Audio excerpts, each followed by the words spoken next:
My love, hakikisha unakuwa upande wa positive muda wote, kwa sababu positive unakuwa ni uko upande ambao ni salama, unakuwa upo upande ambao ni wa Mungu, uko upande ambao yani usiokuwa na wasiwasi wala uoga.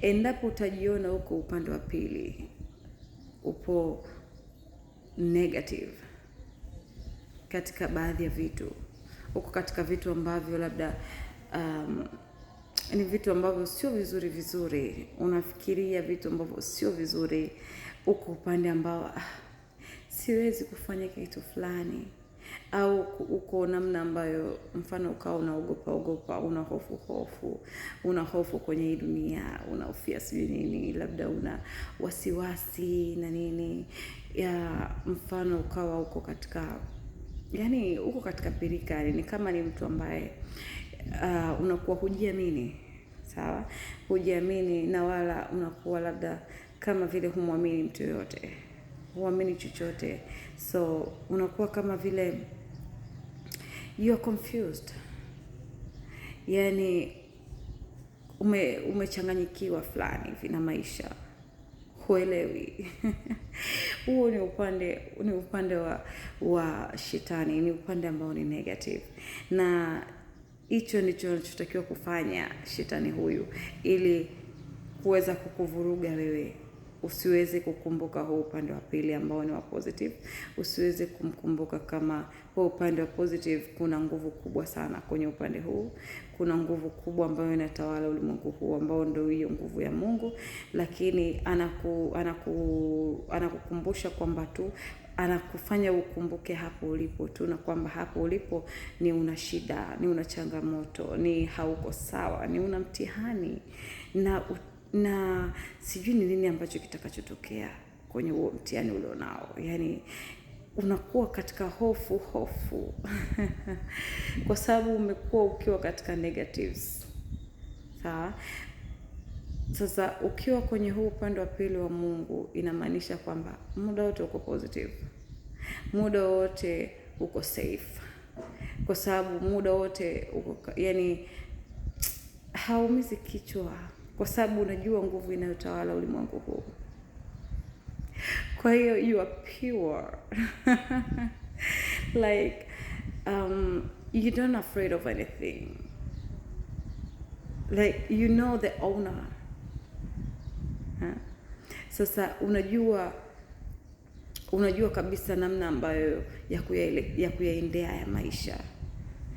Unatumia akili, hutumii nguvu kubwa, unatumia akili yako tu kuweza kuyaelekea haya maisha, kuweza kuyaendea haya maisha, kuweza kuyaelewa haya maisha. Yani haupo kwenye upande wa negative, yani kiasi cha kwamba yani hauogopi chochote, unamjua mwenye vitu vyake, kwa hiyo ni mlinzi mkubwa sana kuliko hata uwe na bodyguard hapo. Ile nguvu kuu ndo ulinzi wenyewe, ulinzi tosha. Uwezo ukaifananisha na uwe na utembea hata na mabodyguard 10 au mabodyguard 200. Sio, unaelewa vizuri. So unakuwa uko katika hali fulani ya kujiamini sana, unajiamini kupita kiasi, kwamba no one like you, unajua, kwenye hii dunia, na unakuwa unajua you are unique, sawa. Sasa na kama nguvu hiyo unatawala yani sijui nisemeje, kwamba hiyo nguvu kubwa ya Mungu ndio inatawala kwenye maisha yako, kwamba muda mwingi sana unautumia katika kuwa positive kwenye maisha yako. Basi my darling, ikiwa muda mwingi utakuwa kwenye positive hii energy, ukiwa kwenye positive energy kwa muda mrefu, yani shetani anaweza akaja kukujaribu na akashindwa, kwa sababu anakuwa hamna kitu ambacho kinakuwa ni kigumu kwako, kwa sababu anajua huna wasiwasi, huna hofu, huogopi chochote. Kwa hiyo na yeye sawa, haachi kujaribu, lakini majaribu yake lazima yatakuwa machache sana, yatapungua sana, na majaribu yake pia yatakuwa wewe kwako wewe atakuwa ni mepesi kwa namna moja au nyingine, kwa sababu unajua kwamba ili jaribu linahusiana na nini? Ni Mungu, linahusiana na wewe, kwamba halitaki uwe katika upande huo ambao ni endapo utakuwa kwenye upande huo muda mwingi, basi huenda ukapata nguvu ya kuweza kumweka huyo shetani chini na akakusikiliza. Shetani akafatisha kile ambacho wewe unaongea, kwa sababu nguvu kubwa itakayokuwa kitawala hapo ya Mungu, akitoka Mungu ni wewe, alafu ndo shetani huyo. Utakuwa una uwezo kumdhibiti kiumbe hicho, unaweza kuvidhibiti viumbe hivyo ambavyo ni